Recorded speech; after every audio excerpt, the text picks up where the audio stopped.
우리 예배 가운데 함께 하신 주님을 찬양합니다. 그리고 예배를 통해서 우리 모두가 다 복음의 영광과 능력에 참여하는 우리 모두가 되시길 예수님의 이름으로 축복합니다. 이번 주는 교회력으로 예수님의 수세 주일로 지킵니다. 저희 교회 이제 제일 앞에 왼쪽에 보면 그림이 있습니다. 이게 예수님의 수세 주일. 저희 교회는 이렇게 쭉 의미들이 5장면밖에 없습니다만은 예수님께서 공생의 기간에 홀로 감당하셨던, 홀로 직면하셨던 사건들이 되어져 있습니다. 그래서 우리는 오늘 예수님의 세례와 오늘 우리들이 받는 세례에 대해서 생각하며 은혜를 나누려고 하는 것입니다. 함재봉 교수라는 분이 계십니다. 조금 이분이 누군가 함태영 목사님의 아들 되시는 분인데요. 이분은 한국 성서신학원에서 기독교 윤리를 가르치시는 교수님이십니다. 그러니까 이분의 강의가 유튜브에 많이 올라와 있습니다. 그래서 함재봉 교수 그리고 유튜브 딱 치시면 이번에 강의가 많이 올라와 있는데 기독교가 미개한 우리나라에 들어와서 우리나라를 어떻게 바꿨는가에 대한 강의가 있습니다. 그 강의 내용 중 하나인데요. 당시 선교사들의 기록에는 조선인들의 삶이 너무도 부패해 있었다. 오늘 제가 이걸 좀 읽을 텐데 정말 우리가 그랬을까 충격을 받으시는 분도 있을 텐데 한번 제가 선교사님들의 기록을 한번 읽어보겠습니다. 우리가 아무렇지 않게 사용하는 주사위는 조선에서는 도박용으로만 사용된다. 한자가 쓰여진 손가락 정도의 넓이의 가늘고 긴 나무 조각을 사용해서 도박을 하다가 사람들은 어찌나 흥분을 하는지 모든 것을 다 잃은 다음에도 자신들의 부인도 걸었다가 노비로 잃는 경우도 있다. 엄한 처벌을 받음에도 불구하고 도둑질은 무서울 정도로 일상화되어 있다. 도적들은 거대한 칼을 차고 다닐 뿐만 아니라 칼을 능숙하게 다룬다. 부패한 관리들은 모든 것을 빼앗고 착취해서 백성들이 노동할 이유가 없어 노름하고 술을 마신다. 거짓말은 일상화되어 있다. 조선 사람들은 수대에 걸쳐 거짓말하는 기술을 예술의 차원으로 승화시켰다. 상인들은 모든 거래에서 끊임없이 사기를 친다. 지금은 훌륭한 기독교인인 친구는 과거에는 아침에 깨어나는 순간부터 오늘은 누구에게 사기를 칠까 하는 생각부터 했다고 한다. 그리고 이러한 사고방식은 대부분의 조선 사람들이 공유하고 있다고 한다. 입에 담을 수도 없는 부도덕함은 일상화되어 있다. 한마디로 조선 사람들은 이교들이 가질 수 있는 모든 부도덕함을 다 갖고 있다. 이렇게 선교사들이 기록을 해놨습니다. 150년 전, 100여 년 전에 우리나라의 실태입니다. 이때 선교사들이 갑자기 나타났어요. 암울한 시대, 흑암에 가득 깔려있는 이 시대에 갑자기 눈, 코 하얗고 눈 파랗고 초록눈의 사람들이 나타나더니 병을 고쳐주고 교육을 시켜주고 글을 가르쳐주고 막 좋은 일을 하는 겁니다. 그런 사람들이 개종을 하기 시작합니다. 최초로 우리나라에 개종한 사람이 있습니다. 그 사람의 이름은 신화순이라는 사람인데요.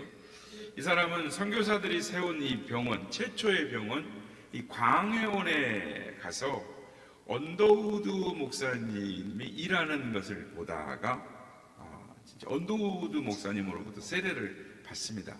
그 안에 여러 가지 일들이 있습니다만은 어쨌든 당시 언더우드 목사 부인이 적어놓은 글에 나오는 이야기인데요. 콜레라 병원에 개원한 후 그곳에 여러 번 들린 신한우수는 외국 여자들이 밤새도록 병든 조선의 노동자들을 간호하는 것을 보고 놀랐다. 어느 날 그중 한 명이 모든 노력임에도 불구하고 죽자 그를 위해 목 놓아 우는 사람들, 그들을 보고 너무 놀라 감동을 받고 이 종교에는 무언가가 있다. 저들로 하여금 우리를 이토록 사랑하게 하는 무언가가 있다. 그것이 내가 전에는 꿈에도 본지 못한, 꿈도 못 꿔본 어떤 신비로운 것이 저들에게 있다. 그것이 내게 있었으면 좋겠다. 그래서 그 사람이 자기한테 세례를 달라고 했다는 거예요. 세례를 받은 후에 그 사람이 달라져 가지고 열심히 전도를 했다라는 것입니다. 그러니까 그 당시에 처했던 조선 사람들의 상황은 아무런 희망이 없었어요. 너무나 처참하게 차별을 당하는 상황에서 캄캄한 어둠 속에서 살 수 있는 건 없는 거예요.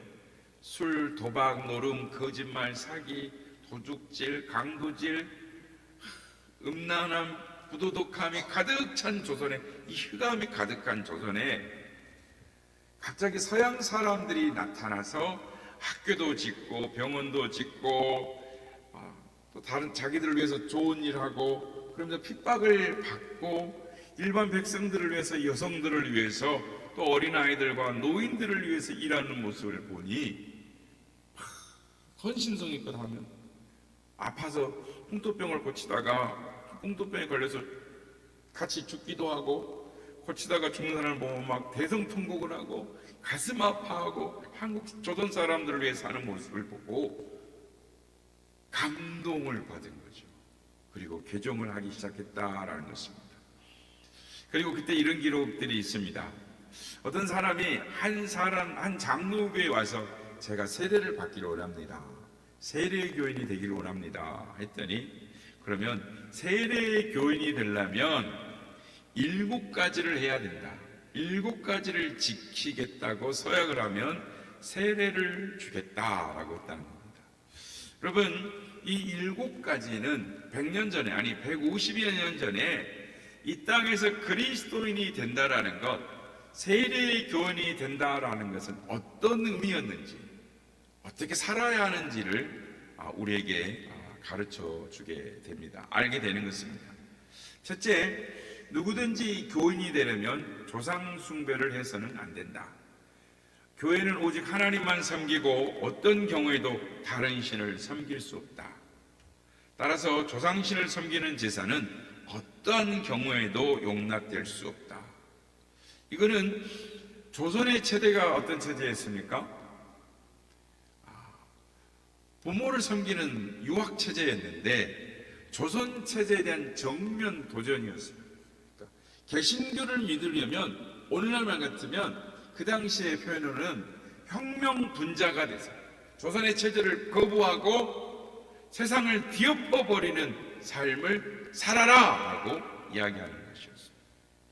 두 번째, 안식일을 거룩히 지켜야 한다. 주일은 거룩한 날이므로 사람이나 짐승이 모두 안식을 취해야 한다. 생계 유지를 위해서 일해서는 안 되고 엿새 동안 힘써 일하고 주일은 쉬어야 한다. 그러나 긴급을 요하는 일은 할 수 있다. 아주 긴급한 일 빼놓고는 당연히 주일은 쉬어야 한다라는 이야기입니다. 그래서 우리 한국의 전통은 주일날은 쉬는 것입니다. 셋째, 부모를 공경하라.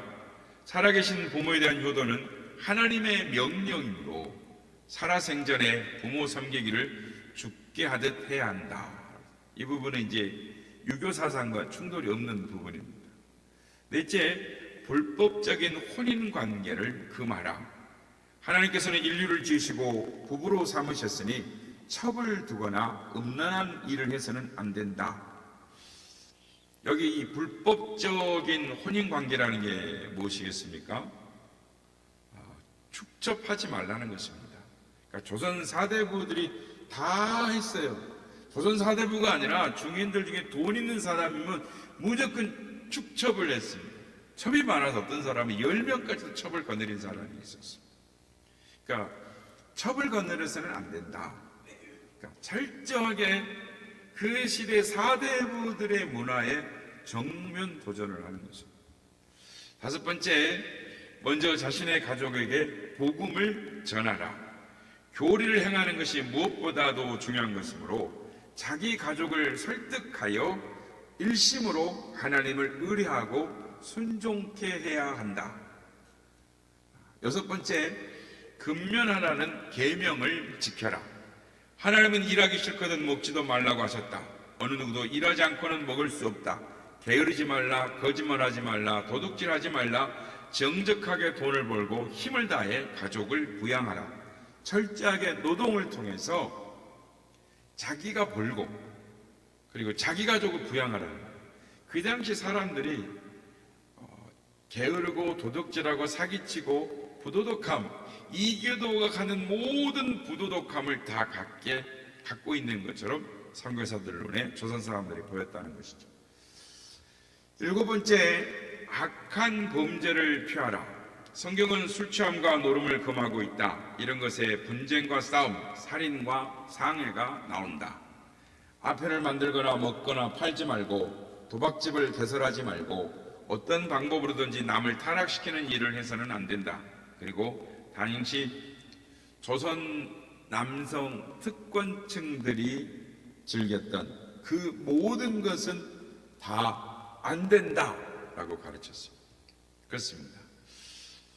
이 땅에 기독교인이 된다라는 것, 세례교인이 된다라는 것. 기독교는 이 땅의 백성들을 봉사하는 사람, 헌신하는 사람, 열심으로 사는 현대 근대인으로 우리 조선 사람들을 변화시키고 만들어 나갔던 것입니다.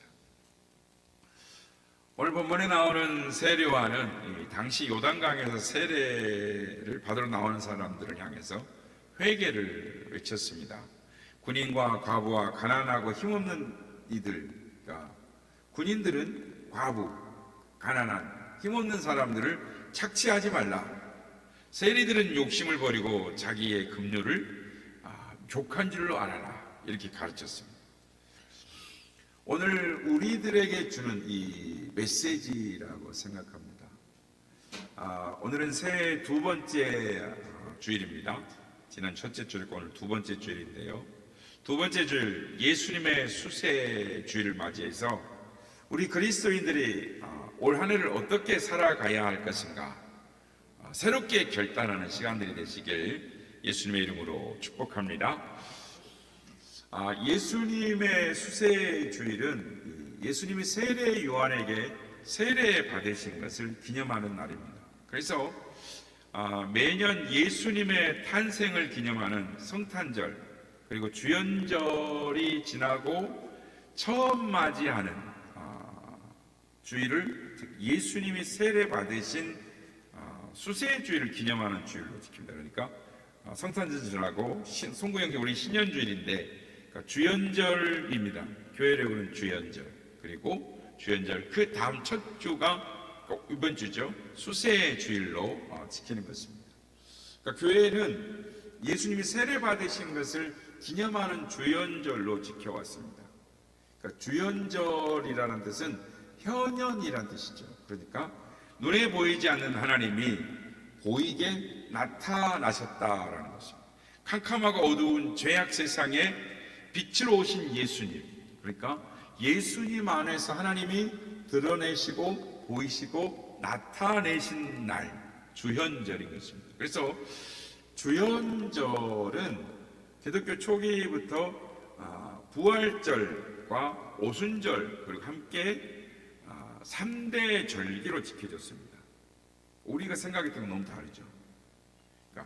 그러니까 주현절, 부활절, 오순절 이 3대 절기에서 교회 성탄절은 절기 중에 들어있는 기간인 것이죠. 그러니까 한국교회는 주현절을 매해년 1월 6일로 지킵니다. 그러니까 주현 1월 첫 주가 1월 6일에서 좌우로 이렇게 앞뒤로 이렇게 되죠. 그러나 그래서 첫 주를 주현절로 지키고 있습니다. 그래서 우리들이 성탄절로 지키면서 연말연시라고 해서 막 떠들썩 막 그렇게 하다 보니까 주연절은 관심의 대상에서 저 멀리 멀어지게 됐습니다. 그런데 초대 교회에서는 성탄절보다 주연절을 더 중요하게 여겼습니다. 그러니까 예수님이 오심을 기다리는 대림절에서, 그 대림절 우리가 첫 주, 둘 주, 이렇게 다섯 주의 성탄절로 보냈지 않습니까? 우리 초대교회 했었는데, 그러니까 예수님이 오심을 기다리는 대림절에서 성탄절 그리고 주연절까지 이어지는 것이 주님의 탄생을 기다리는, 기념하는 절기인 것입니다. 그러니까 그래서 서방과 동방, 그러니까 서방 교회는 지금 성탄절을 가장 큰 명절로 지키고 있습니다만은 동방 교회는 주연절을 가장 큰 명절로 지키고 있습니다. 그러니까 주연절은 예수님의 성육신과 동방 박사들의 방문과 그리고 예수님의 세례 받으심, 하나 더 예수님의 가나의 혼인잔치의 기적을 기억하는 절로, 즉 이 주연절로 이렇게 지키고 있는 것입니다. 오늘은 예수님이 세례 받으신 것을 기념하는 주일이기 때문에 주님이 받으신 세례의 의미, 그리고 우리가 받은 세례의 의미에 대해서 말씀을 나눔으로 은혜를 받고자 합니다. 오늘 본문에 보면 첫째는 세례 요한은 회개를 위한 세례를 주었습니다. 그러니까 세례 요한이 주는 세례는 회개를 위한 세례였습니다. 그러니까 새해가 이제 시작됐지 않습니까? 그래서 자기의 죄에 대해서 유감스럽게 생각하고 죄를 버리고 이제 새롭게 살아야겠다라고 생각하는 사람들이 요한에게 나와서 세례를 받았습니다. 그러니까 지금까지는 죄악으로 살았지만 앞으로는 새롭게 좀 변화되게 살아야 되겠다 마음의 결심을 가지고 세례 요한에게 나왔다는 것이죠. 그리고 세례를 받았습니다. 그러니까 이 세례는 죄 사함으로 인도하는 세례인 것입니다. 그러니까 세례 요한이 베푼 세례는 죄를 용서해 주는 사죄의 세례가 아닙니다. 그러니까 세례 요한은 예수님께로 인도하는 세례를 베풀었던 것이죠. 그래서 누가복음 3장 16절에 보면 이렇게 말씀합니다. 요한이 모든 사람 위에 대답하여 이르되 나는 물로 너희에게 세례를 베풀거니와 나보다 능력이 많으신 이가 오시나니 나는 그의 신발끈을 풀기도 감당하지 못하겠노라. 그는 성령과 불로 너희에게 세례를 베푸실 것이요 라고 말합니다. 세례 요한은 오직 예수 그리스도를 위하여 존재하는 사람, 주님이 오실 길을 준비하는 존재로서 사명으로서의 삶을 가졌다라고 자기 자신을 밝히고 있는 것입니다. 두 번째, 오늘 본문에서 밝히는 예수님의 세례는 모든 의를 이루는 것이었습니다. 그러니까 예수님의 공생애의 시작은 세례 요한에게 나가서 세례를 받는 것으로부터 시작, 첫 출발, 첫 걸음을 떼셨습니다. 그러니까 요한이 세례를 베풀다 보니까 한 청년이 나옵니다. 그런데 이때 성령 하나님께서 세례 요한에게 감동을 주십니다. 말씀을 하십니다. 지금 나오는 저 분이 너에게 지금까지 말해왔던 하나님이시다. 하나님이 예정하신 분이요 지금까지 너가 기다려왔던 그분이시다라고 말씀을 합니다. 세례 요한이 그 음성을 듣고 자기 앞으로 세례를 받으러 나오시는 예수님 앞에 뭐라고 말씀을 드리겠습니까? 어떠한 자세로, 어떠한 어투로 예수님께 말씀을 드렸을까요? 나는 당신에게 세례를 베풀 수 없습니다. 아마 종이 주인의 발끈을 묶으려고 하는 그 자세로 나는 당신에게 세례를 받아야 할 텐데 어찌하여 당신이 내게 세례를 받으러 오십니까? 하며 두려워 떨어 말합니다. 그때 예수님 말씀하십니다. 이제 허락하라. 우리가 이렇게 하여 하나님의 의를 이루는 것이 옳으니라. 무슨 뜻일까요? 모든 의를 이루는 것이 합당하니라. 이게 무슨 뜻이겠습니까? 이 말은 내가 너에게 세례를 받는 것이 하나님의 뜻을 이루는 것이다.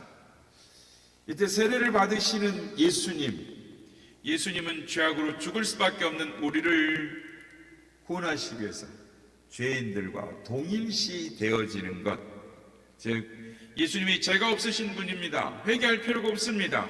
그런데 죄인들과 함께하는 것, 죄인들과 같이 되셔서 죄인을 위하여 대속의 십자가를 지는 것, 즉 죄인의 입장에서 세례를 받는 것이 하나님의 뜻을 이루는 것이다, 이렇게 말씀을 하십니다. 그래서 앞으로 인간의 모든 죄악의 짐을 다 짊어지고 골고다의 십자가로 나아가시겠다라는 예수님의 결단과 각오, 십자가 예표의 사건으로 세례를 받으시는 것이 옳다, 이렇게 말씀하시는 것입니다. 그래서 세례를 받으시는 것이죠.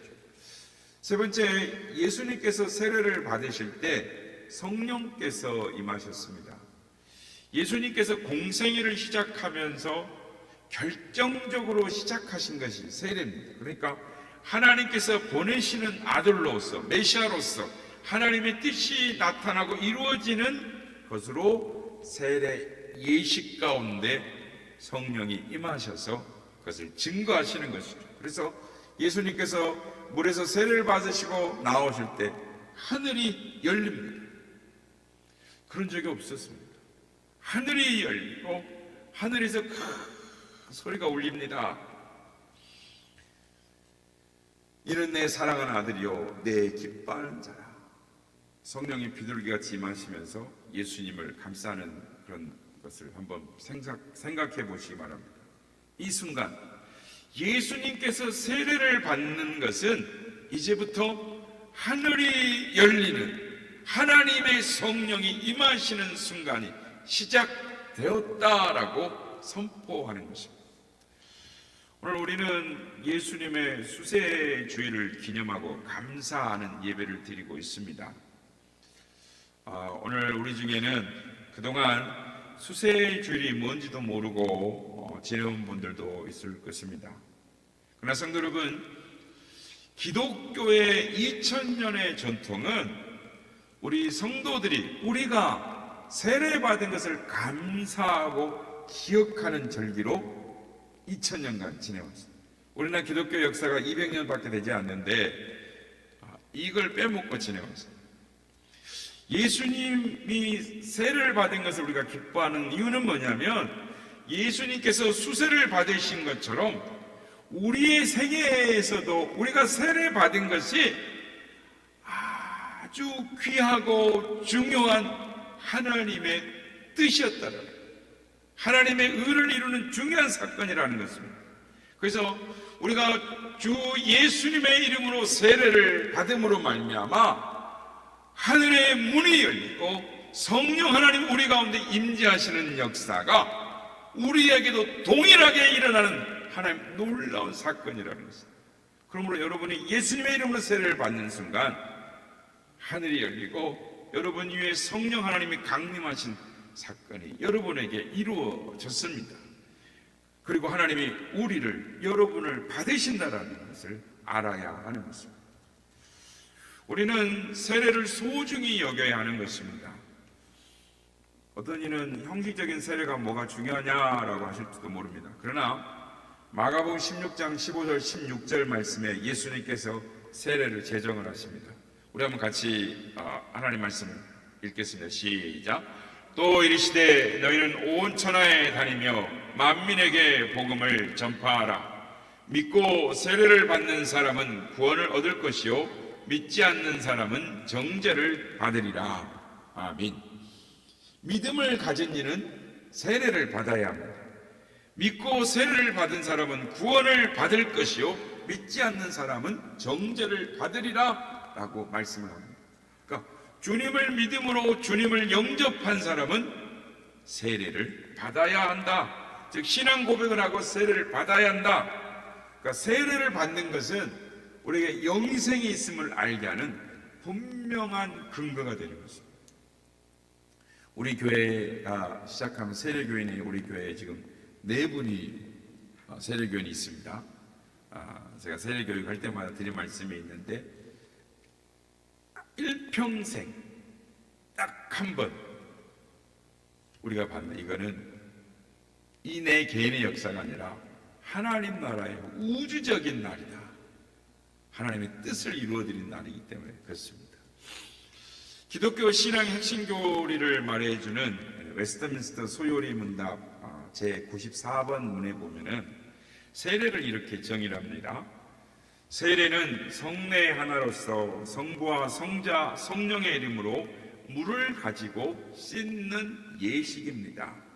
그것은 우리가 그리스도께 접붙임을 받음과 은혜의 언약의 혜택들에 참여함과 우리가 주님의 것이 된다는 약속을 표시하고 확증하는 것입니다.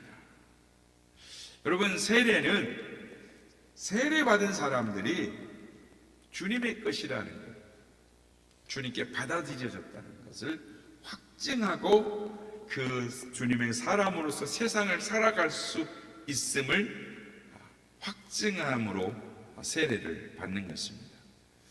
그래서 주님이 나를 위해 십자가에 달려 돌아가셨다는 걸 믿고 구원을 확신하는 사람은 세례를 받게 되어 있습니다.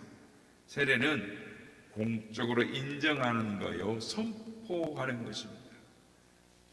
그래서 세례는 우리 주님이 먼저 받으신 것이고, 그리고 예수님께서 당신의 이름으로 세례를 제정하시고, 그리고 세상으로 나가서 세례를 주고 제자를 삼으라라고 하셨습니다. 그래서 세례는 우리의 구원의 과정과 깊은 의미가 있습니다. 우리 세례 받으신 분은 기억하실 거예요. 원형경기장의 콜로세움에 세워졌을 때 짐승들에게 목을 뜯으로 뜯기고 십자가에 달려서 불의 기름으로 태워질 때도 기뻐하며 찬양할 수 있었던 이유는 그들이 세례 교인이기 때문입니다. 그들이 세례를 받았기 때문입니다. 그들은 그렇게 세례를 중요하게 여겼습니다. 세례를 시시한 것으로 여긴다면 그는 구원의 확신의 감격을 가지지 못한 사람이 되는 것입니다. 세례를 감격 속에서 받고 세례를 귀중히 여기고 세례받은 것을 감사히 여기는 세례교인 되었다라는 것, 그것을 축복으로 받아들이는 사람, 그 사람이 구원에 참여하는 은혜를 입은 자인 것입니다. 우리나라 사람의 최초로 세례를 받은 사람이 노춘경이라는 사람이 있습니다. 한문으로 이렇게 기독교를 접하다가 이 종교는 무군의 종교다. 그러니까 부모도 없고 왕도 없는 아주 무도한 종교다라고 이런 비난하는 글을 읽었습니다. 하지만 이 노춘경은 이건 서양의 종교이니 서양인들에게 한번 물어봐야 되겠다. 그래서 해론 선교, 의료 선교사를 찾아가서 기독교에 대해서 알고 싶습니다 라고 말했어요. 근데 그러한 책이 준비되지 않았습니다 라고 말했어요. 그래서 몇 달이 지나가서 또 알렌 의사를 찾아갔습니다. 그래가지고 그런 책이 없냐? 동일한 대답이 나오죠. 근데 책상 위에 누가복음과 마가복음이 있었습니다. 우리가 지난주 이야기했던 것처럼 이 존 로스와 존 맥킨타이어 선교사가 서상륜과 이 백홍준과 함께 번역했던 성경책, 그 책이 번역한 책이 딱 놓여 있었는데 이 노춘경이 거절할까봐 그러면 안 되는데 슬쩍이 자기 소매에다가 성경책을 숨겨가지고 집으로 돌아왔습니다. 안 주니까 노춘경이 성경책 읽다가 드디어 언더우드 목사님을 만납니다. 그리고 기독교가 무엇인지 언더우드 목사님께 설명을 듣습니다. 자세하게 듣고 그가 구원을 받습니다. 언더우드 목사님이 회고하신 회고에 보면 노춘경의 논초리는 진리를 찾으려는 갈망으로 빛나고 있었다라고 합니다. 그래서 그는 자기가 지금까지 가져왔던 유교의 진리보다 기독교가 생명을 주는 종교라는 걸 깨닫게 됩니다. 그래서 노춘경이 예배에 참석하게 되고 신앙을 고백하게 되고 언도드 목사님에게 세례를 받습니다. 그래서 최초의 세례를 받게 되는데, 근데 당시에 국법으로 세례는 금하고 있었습니다. 국법으로 외국인들도 만나지 못하게 돼 있었습니다. 그런데 그것이 드러나면 어떻게 됩니까? 우리 저기 성지 가보면 천주교 그 기념관이지만 가면 사람을 조선시대 때 요때입니다. 지금 이 오늘 제가 설교하는 그 상황에 보면 사람을 화살로 귀를 깨고 코를 깨고 돼지를 불에다 굽는 것처럼 이렇게 묶어가지고 둘러 메고 다니고 육광목 방망이로 두들겨 패고 이러는 것이 있습니다. 그런 상황인 거예요. 그러니까 이걸 세례를 받으면 앞으로 드러날 일에 형벌에 각오를 해야 됩니다. 네. 그래서 목숨을 걸고 예수를 믿겠다라는 서약과 함께 세례를 받았습니다. 이날이 1886년 7월 11일입니다. 다음에 1887년 봄 황해도에서 서경조, 최명호, 정공빈이라는 세 사람이 언더우드를 찾아옵니다. 이미 그들은 구원의 확신이 있었고 세례받기 위해서 서울로 왔습니다. 이때 세례를 받던 그때에 헐버트 선교사는 대문 밖에 가서 망을 보고 있었어요. 혹시 오면 안 되니까. 그렇습니다. 세례를 받는다라는 것은 자신의 모든 것을 거는 것이었어요. 세례를 받는다는 것은 자신의 모든 것과 바꾸는 것이었어요. 자신의 생명뿐만 아니라 자신의 모든 인생을 거는 것이 세례였던 것입니다. 성도 여러분, 세례를 이미 받은 분이나 받으신 분이나 아직 세례를 받지 않으신 분들 중에 세례를 하나의 그냥 형식으로 받았다라고 생각하시면 안 됩니다. 그런 분이 계십니까? 예수님은 친히 요단강으로 나아가셔서 세례를 받으셨습니다. 세례를 받으러 나아가시는 예수님의 결단과 각오를 생각해 보시길 바랍니다. 하비 콕스라는 신학자는 내가 어려서 받은 세례가 성장한 후에도 늘 힘이 되었다라고 말합니다.